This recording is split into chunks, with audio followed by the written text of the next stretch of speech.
आज हम इकाई 11 पौधों में जनन से संबंधित अभ्यास प्रश्नों को हल करेंगे। प्रश्न संख्या 1 है, निम्नलिखित कथनों को ध्यानपूर्वक पढ़कर सही विकल्प चुनिए। कथन 1, पुंकेसर पुष्प के नर जनन अंग है, तो ये बिल्कुल सही है। कथन 2, पुंकेसर में अंडाशय होता है, यह हमारा गलत है। तो यहां पर ये सिर्फ कथन 1 सही है, बिल्कुल सही है। पुंकेसर जो होता है पुष्पों में, वो पुंकेसर पुष्प के नर जनन अंग है, तो हमारा ये कथन 1 सही हो जाएगा, सिर्फ कथन 1 सही है। फिर दूसरा, बेमेल जोड़े को छांटिए।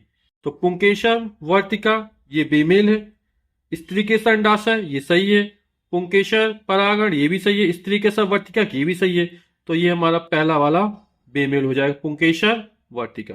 प्रश्न संख्या 3, अपने आसपास के परिवेश में पाए जाने वाले पुष्पों के नाम लिखिए।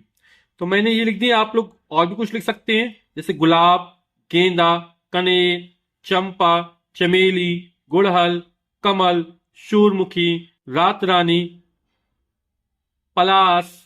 आप भी बहुत सारे पुष्पों के नाम लिख सकते हैं जो आपकी समझ में आ जाए। प्रश्न संख्या 4, निम्नलिखित में से किस पुष्प में फल एवं बीज का निर्माण संभव है? बॉक्स में सही का निशान लगाइए। तो यहां पर इसमें फल और बीज का निर्माण संभव है, तो ये हमने सही का निशान लगा दिया। प्रश्न संख्या 5, चित्र में दिए गए पुष्प के भागों के नाम लिखिए। तो ये जो भाग है वो बाह्यदल कहलाता है, ये दल कहलाते हैं, ये पुंकेसर है और ये स्त्रीकेसर है।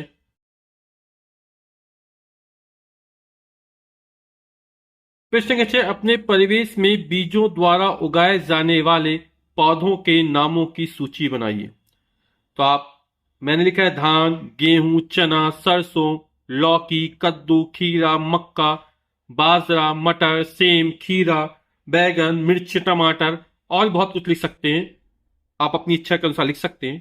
प्रश्न संख्या 7, ऐसे पुष्प जिनमें केवल पुंकेसर या केवल स्त्रीकेसर होता है, केवल पुंकेसर हो या केवल स्त्रीकेसर हो, एक लिंगी पुष्प कहलाते हैं, जैसे पपीता। ऐसे पुष्प जिनमें पुंकेसर एवं स्त्रीकेसर दोनों पाए जाते हैं, द्विलिंगी पुष्प कहलाते हैं, जैसे सरसों। इसी आधार पर निम्नलिखित पुष्पों में एक लिंगी एवं द्विलिंगी पुष्प पहचानिए।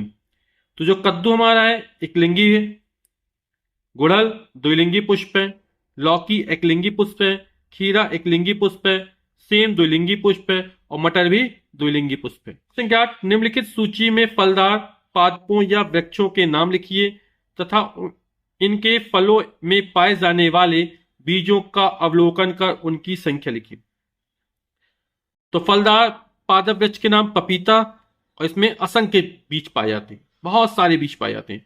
आम में केवल एक गुठली होती है, तो एक बीज हो गया।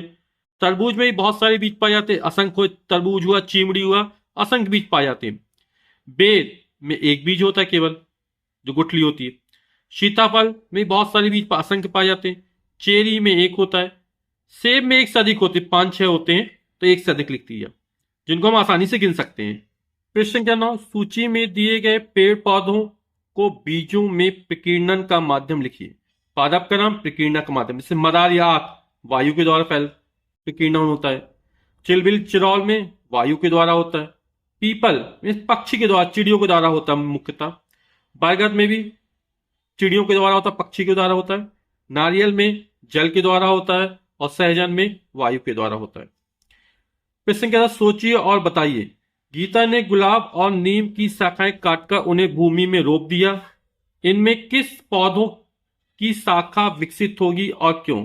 किस पौधे की शाखा विकसित होगी और क्यों? आप लोग समझ ही गए होंगे कि जो गुलाब होता है उसकी शाखा विकसित होगी, क्योंकि इसमें क्या होता है, वर्धित प्रजनन होता है। तो गुलाब के पौधे की शाखा विकसित होगी क्योंकि गुलाब में वर्धित प्रजनन होता है। प्रश्न संख्या 11, निम्नलिखित चित्रों में प्रदर्शित वर्धित प्रजनन की कृत्रिम विधियों के नाम लिखिए। तो यह वर्धित प्रजनन है और इसमें ये जो है वो आरोपण द्वारा है। इसमें जो है वो कलम लगाई गई है, तो कलम के द्वारा हो गया, और इसमें ये जो है वो दाब कलम के द्वारा है।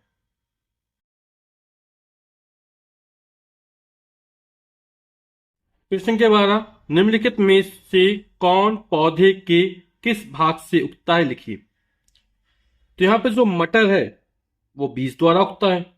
फिर अजूबा, ये पत्ती द्वारा। गन्ना, गन्ना जो है वो तने द्वारा उगता है। शकरकंद जड़ द्वारा है। डहेलिया भी जड़ द्वारा है। आलू तने द्वारा है। और गेहूं बीज द्वारा है।